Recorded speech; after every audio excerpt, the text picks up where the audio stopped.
שוב העדר נוהר במבואות הכפר ועולה האבק משבילי עפר וההק עוצמת ענבלים מלווה את משך הצללים ערב בא, ערב בא.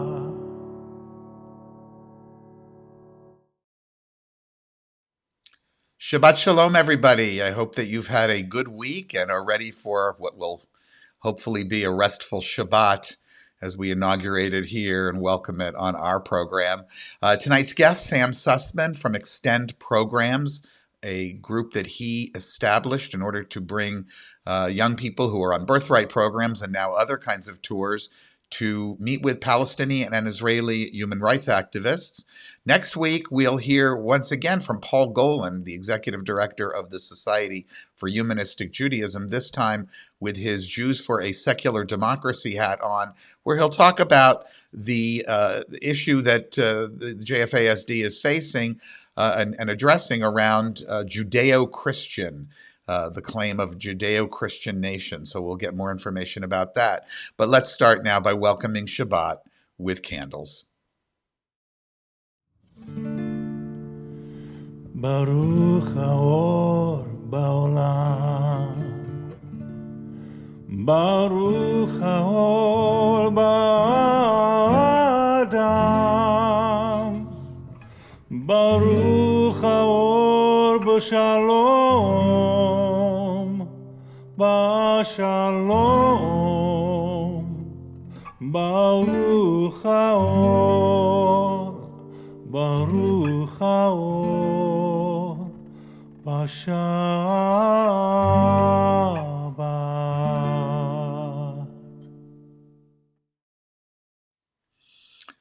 When we meet each other on Shabbat, we think of shalom, of peace. It's right there in the greeting, Shabbat Shalom. Shabbat has always been a symbol of peace. Our ancestors called it a taste of the world to come. The peace that they sought to create on Shabbat teased them with hopes that such calm might one day prevail throughout the world. Perhaps it was just a fantasy, but it gave them comfort nonetheless. We now understand that a better and more peaceful future must not be deferred to some imaginary world to come. If we desire it, we must bring it ourselves. In our homes, our communities, our nation, and the world, we possess the power to make it real. Perhaps Shabbat can remind us of that. So Shabbat Shalom, everyone. May we all enjoy a Sabbath of peace. Let's continue with Shalom Aleichem.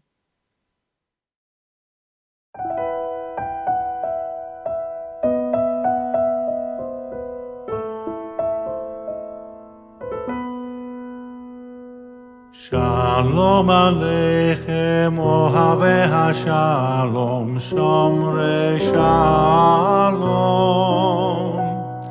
Shalom Aleichem, Rodefei HaShalom, Shalom Aleichem. Boechem l'shalom, Ohavei HaShalom, Tzedchem l'shalom. מיום זה לימים הבאים שלום עליכם. שלום עליכם אוהבי השלום שומרי שלום. שלום עליכם רודפי השלום שלום עליכם. בואכם לשלום, אוהבי השלום, צאתכם לשלום. מיום זה לימים הבאים שלום עליכם.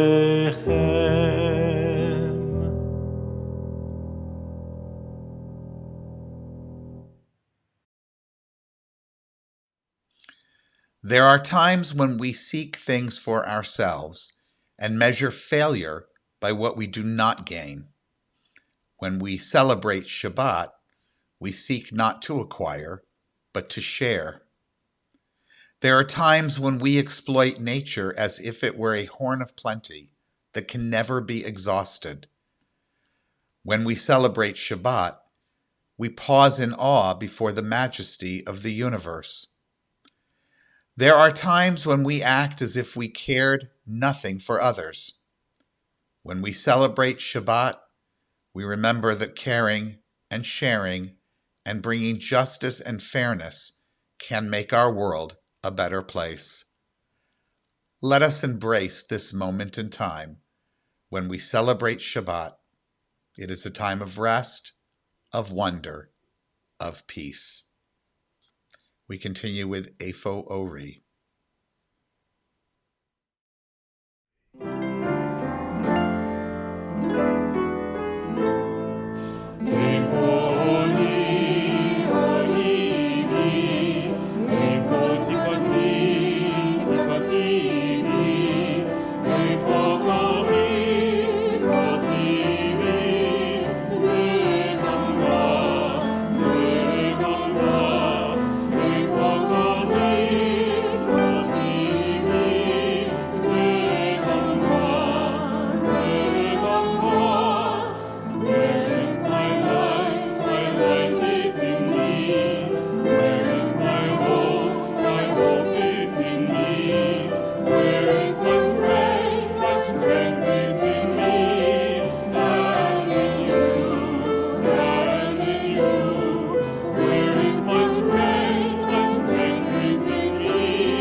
As I mentioned earlier, our guest tonight is Sam Sussman. He is the co-founder and director of Extend Programs.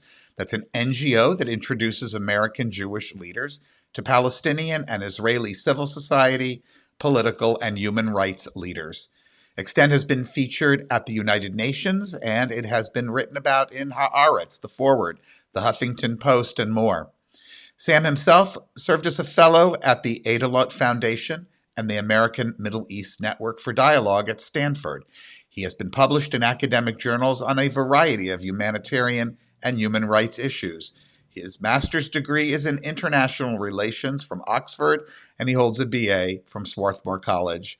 Please enjoy this conversation introducing American Jews to Israeli and Palestinian views on the occupation. Hi, Sam. Thank you for joining us on this Shabbat Shalom. Let's get right into it. Let's talk about your program. Who are you reaching? What kind of conversations you're having? What's the purpose of these conversations? Where do you see us as American Jews dealing with the Palestinian-Israeli conflict? Yeah, well, first, thanks so much for having me, Rabbi Jeff. Shabbat Shalom. Very happy to be here. Let's get into it. So Extend was founded several years ago with a very basic premise, which is that American Jews spend a lot of time traveling to Israel. There are many opportunities to meet Jewish Israelis and to engage with the conflict from that particular perspective. What there's much less of in our community is an opportunity to engage with Palestinians, whether we're talking about Palestinians who live in the occupied territories or who are citizens of Israel, and to understand some of the human rights issues on the ground.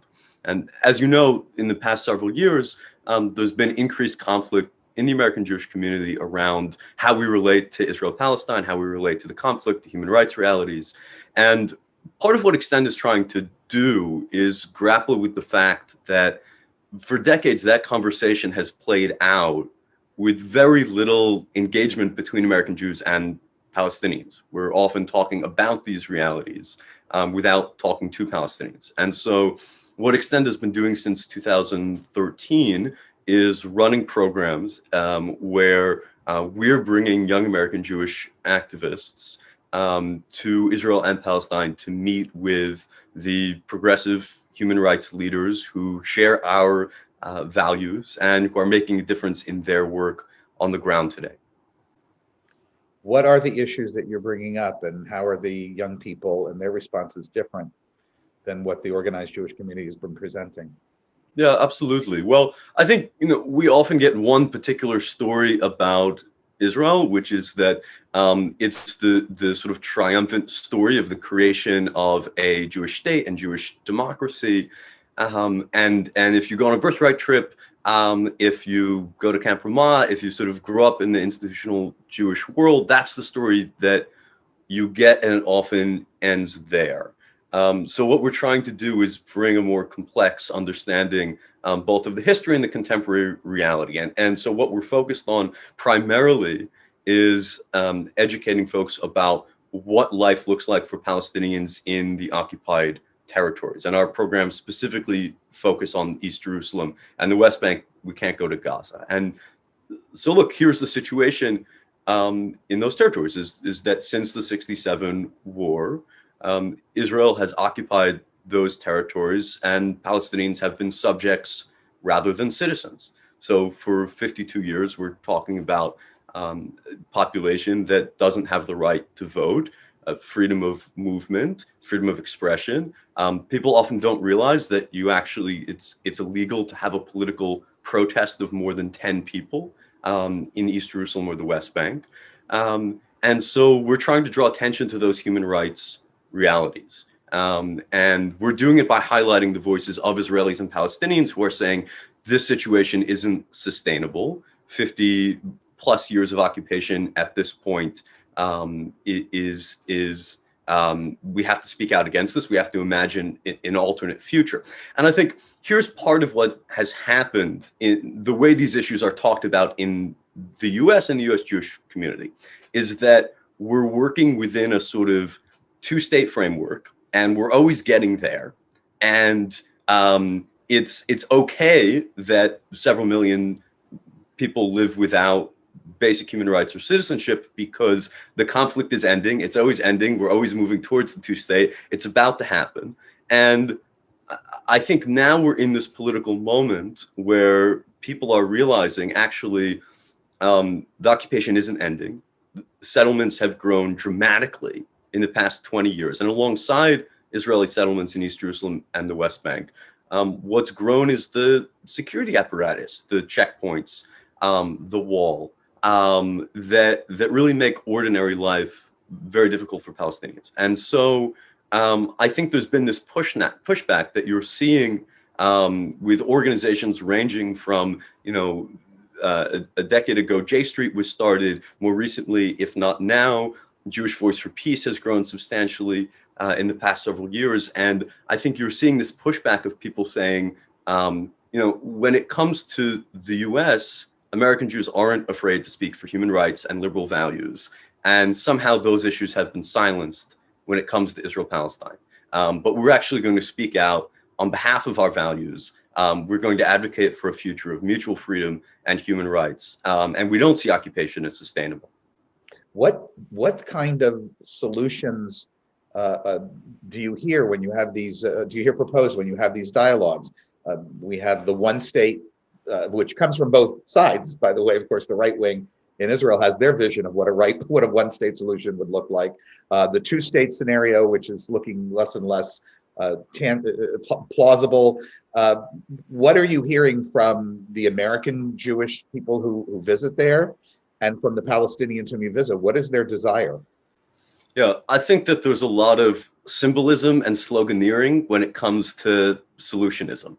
And I think, look, let me say this before I get into the particulars, because I have 2 degrees in political science. I start talking about solutions that can get very boring very fast. But let me say this before I get into any sort of technical political question. I think part of Extend's premise is that when you visit the occupied territories, when you see what it looks like for people to live under military rule, when you see people who have engaged in peaceful protest and been tear gassed for it, when you see people who have, because they are not citizens of any country and cannot vote, they have no way to legally or politically respond to what it's like to live under military rule. When you see that, you recognize that it's unsustainable. Okay, so I think the first thing is that we have to have a critique of this idea that the status quo is sustainable, the two-state solution is coming, everything is going to be okay. All right, so that's the first thing. Okay, in terms of actual solutions, I'm an advocate of confederation. So I think when you listen to Israelis and Palestinians, you hear two things.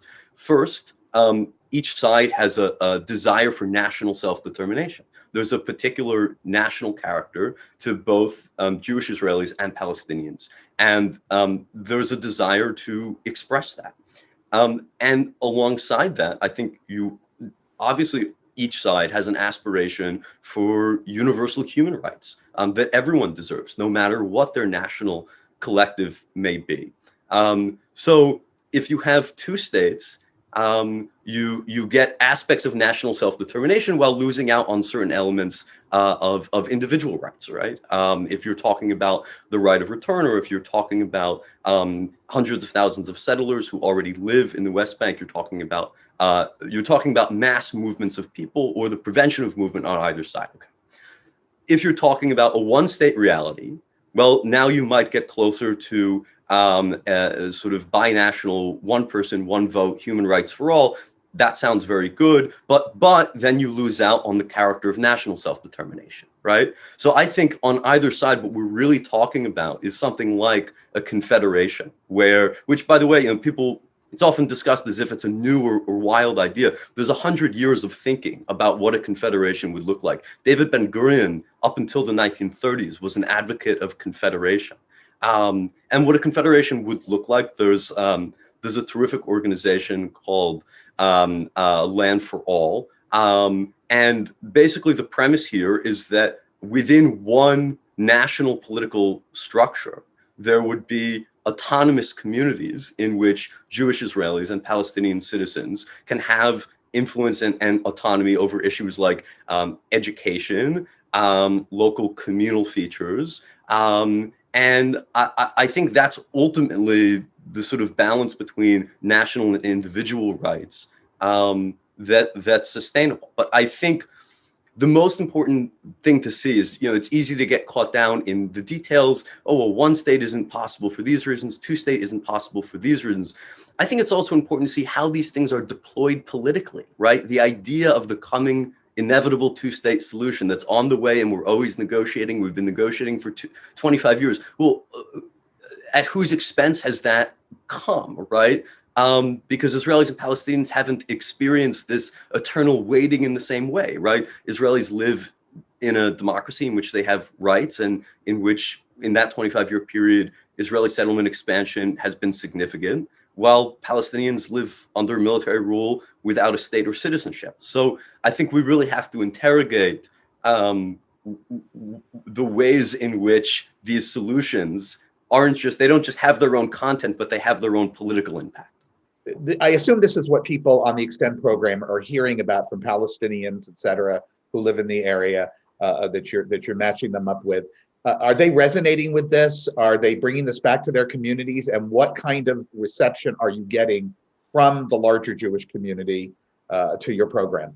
What this is really about is values, right? It's about what are the values that we think our community should advocate for in Israel and Palestine, right? And I think one of the deep ironies is that young American Jews are very progressive, right? Liberal human rights values are very, very close to our heart. So there's something ironic about an organization like Birthright taking young American Jews to Israel and saying, you know how you should relate to this place just through your sort of ethno-nationalist identity. You're a Jew and here are Jews, and that's the end of the story. Connect to the Jewish state.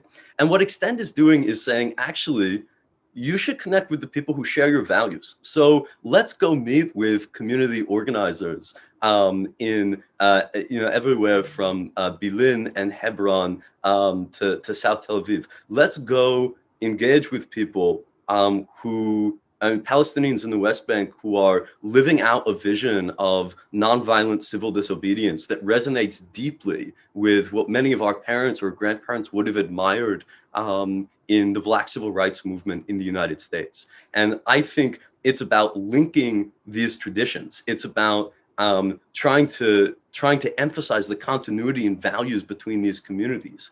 And something that I've learned in many years of running these programs is that when people see military rule, they know that it doesn't reflect the sort of world in which they want to live in, and they want to join with those who are resisting it and creating a future of mutual freedom. And I think, and at home, how is the organized Jewish community responding? Are you getting support? Look, there are many facets of the organized Jewish community. I think for many people, it's threatening to center Palestinian voices. I think the very idea that we're going to go and we're going to listen and we're going to learn from how Palestinians are joining with Israelis, frankly, in organizing human rights campaigns, I think that's scary for a lot of people because people prefer the slogans. They prefer Israel as the only democracy in the Middle East, and we don't want to talk about the military occupation that's somehow not part of Israel. It's a different thing. So I think that there's a sense of being challenged, but I also think that there's a realization that my generation thinks about these things in very different terms. And I think you see that with If Not Now. You see that with J Street U. You see that with youth activists in JVP. There's my generation is challenging these slogans. And I think centering a way of thinking about Israel-Palestine that's much more driven by our values, by human rights, by the place of freedom in Jewish tradition. Well, I want to applaud you for putting on a program that encourages and challenges people to align these rights. It is an ongoing and very, very big problem in our community that we teach one value throughout their entire Jewish education, and at the same time we're sort of ignoring that when it comes to Israel. And as humanistic Jews, we believe in open discourse, and so much of that has been shut down. Our time has limited us, but I really want to thank you for being with us and wish you Shabbat Shalom and best of luck. And thank you. Thank you, Rabbi Jeff. Shabbat Shalom. A Poem of Peace by Yehuda Amichai. An Arab shepherd is searching for his goat on Mount Zion. And on the opposite hill, I am searching for my little boy. An Arab shepherd and a Jewish father, both in their temporary failure. Our two voices met above the Sultan's pool in the valley between us. Neither of us wants the boy or the goat to get caught in the wheels of the Chad Gadya machine. Afterward, we found them among the bushes, and our voices came back inside us, laughing and crying. Searching for a goat or for a child has always been the beginning of a new religion in these mountains. Let's continue with Na'aseh Shalom.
In this community where we find strength and common purpose, we turn our minds and hearts toward all those who need our love and support, those who are ill, those who suffer pain of the body or spirit, those who are lonely, those who have been wronged.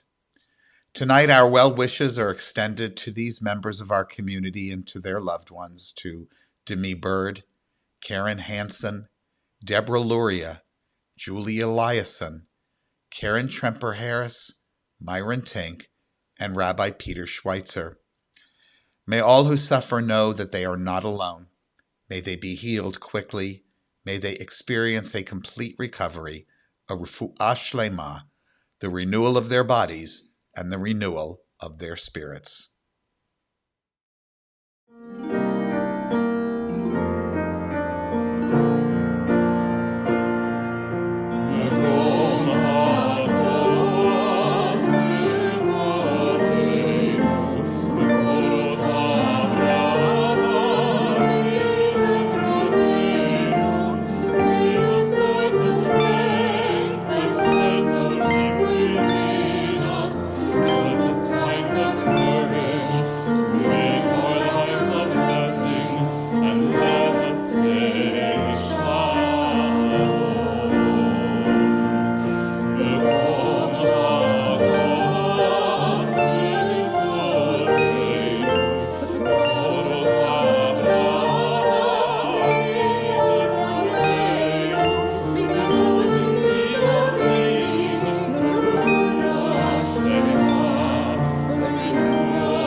Our thoughts turn to those who are no longer with us, our own loved ones, those whom our friends and neighbors have lost, the martyrs of our people whose graves are unmarked, and those of every people and nation whose lives have been a blessing to humanity.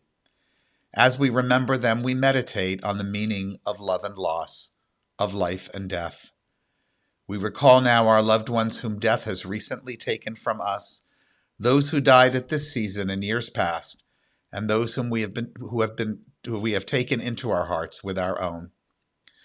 This week we observed the International Day of Holocaust Remembrance, and so our hearts naturally turn towards those whom we lost in the Shoah.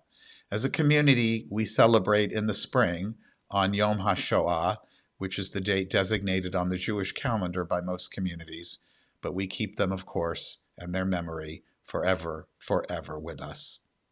Tonight we also recall the yahrzeits of these members of our community's loved ones, of Esther Bitker, Moses Cooperstock, Gussie DeRoven, Rose Dessenberg, Isidore Gusson, Irving Lang, Mary M. Rose, Samuel Sandler, William Shapiro, Jean Shire, Francis Silverman, and Sylvia Wilson. Yehi Zichram Livracha, may memories of these dear people continue to provide a sense of comfort for those who now face life in their absence. That's our Shabbat program for tonight. I hope to see you on Zoom during some of our classes this week. And otherwise, next Friday night, this same date, same station. Shabbat Shalom, everybody. Let's conclude with, almost forgot that part. Let's conclude with Od Yavo Shalom. May peace come to us, Shalom Salam, over us and all the whole world. Good night.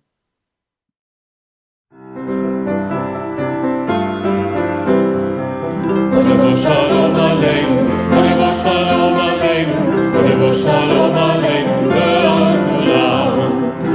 Shalom Aleinu, Shalom Aleinu, Shalom Aleinu, ve'al kulam. Salam Aleinu ve'al kulam. Salam, salam, salam Aleinu ve'al kulam. Salam, salam. Shalom Aleinu, Shalom Aleinu, Shalom Aleinu, ve'al kulam. Shalom Aleinu, Shalom